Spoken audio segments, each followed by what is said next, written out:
নিমতলার বাসিন্দারা বিশেষ আকৃতির এই মৃৎপাত্র ব্যবহার করে ঝোলা গুড় রাখতে।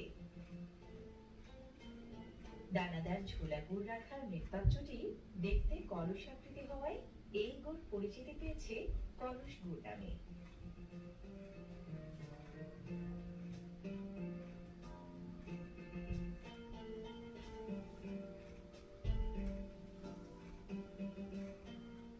নিমতলার বাসিন্দারা দানাদার ঝোলা গুড় বাজারজাত করে 2 মাপের কলসে।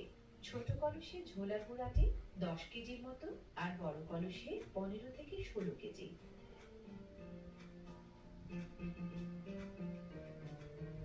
নিমতলার বাসিন্দাদের বানানো স্বতন্ত্র স্বাদে খাঁটি ও সুগন্ধি ঝোলা গুড় যেমন ঐতিহ্যবাহী তেমনি জনপ্রিয়।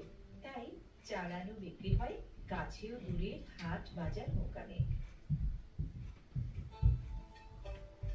চুয়াডাঙ্গা সদর উপজেলায় পদ্মবিলা ইউনিয়নে থাকা 15টি গ্রামের একটি এই নিমতলা গ্রাম।